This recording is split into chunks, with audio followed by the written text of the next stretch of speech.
ఎన్నికలు దగ్గర పడే కొద్దీ కొత్త కొత్త పార్టీలు పుట్టుకొస్తూ ఉంటాయి. కొత్త కొత్త నేతలు నాయకులు ప్రజలకు పరిచయం అవుతూ ఉంటారు. ఈ నేపథ్యంలోనే జై భారత్ పార్టీ, నేషనల్ పార్టీ పేరుతో ఒక పార్టీ అయితే పుట్టుకొచ్చింది. ఇప్పుడు మొత్తం సీన్ మారిపోబోతోంది ఆంధ్రప్రదేశ్ రాష్ట్రంలో అనేది. అయితే ఈ జై భారత్ నేషనల్ పార్టీ అనేది ఎవరు పెట్టారు అంటే, ఎవరైతే మాజీ జేడీ ఎవరైతే ఉన్నారో సిబిఐ మాజీ జేడీ లక్ష్మీనారాయణ ఆయన పెట్టారు. వాస్తవానికి ఎప్పటి నుంచి ఆయన సొంతంగా పార్టీ పెడతారనే ప్రచారం జరుగుతోంది.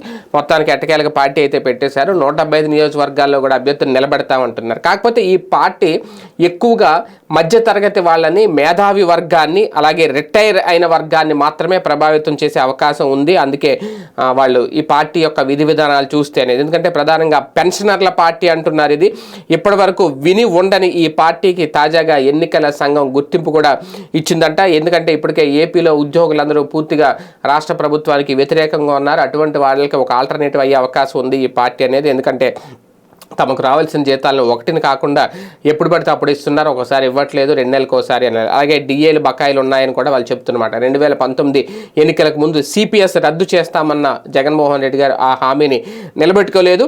జీపీఎస్ తెచ్చారు, దాన్ని అంగీకరించినా సరే ఇంకా దాని మీద పెదవి విరుస్తున్న వాళ్ళు ఉన్నారు. దీంతో పూర్తిగా ప్రభుత్వ ఉద్యోగులు ప్రభుత్వం మీద వ్యతిరేకత ఉన్న నేపథ్యంలో వాళ్ళు ఈ పార్టీకి మద్దతు ఇచ్చే అవకాశం ఉంటుందనేది. అందుకే తాజాగా పెన్షనర్స్ పార్టీ పేరుతో ఒక కొత్త రాజకీయ పార్టీని కూడా పెన్షనర్లు ప్రకటించారు. మాజీ ఐఏఎస్ అధికారి ఎల్వి సుబ్రహ్మణ్యం నేతృత్వంలో ఈ పెన్షనర్ల పార్టీ అని కూడా పుట్టుకొచ్చింది. పార్టీ రాష్ట్ర అధ్యక్షుడిగా మాజీ అధికారి సుబ్బరాయన్ ప్రకటించారు, ఆయన ఉన్నారు. అలాగే రాబోయే ఎన్నికల్లో అన్ని అర్బన్ ప్రాంతాల్లో కూడా ఈ పెన్షనర్స్ పార్టీ పోటీలో ఉంటుంది అనేది. అంటే పెన్షనర్ల హక్కుల కోసం, యువత భవిష్యత్తు కోసం తమ పార్టీ పోరాటం చేస్తుందనేది. ఇప్పటికే దీనికి సంబంధించి కేంద్ర ఎన్నికల సంఘానికి కూడా దరఖాస్తు చేశారంట.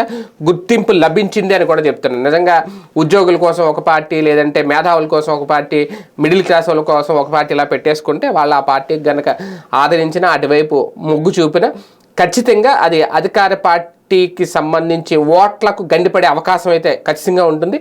అది ఏ పార్టీ మీద ఎఫెక్ట్ చూపిస్తుంది, రేపు అధికారంలో రావడానికి ఈ కొత్త పార్టీలు ఇబ్బంది అవుతాయి జగన్మోహన్ రెడ్డి గారికి, వేచి చూద్దాం.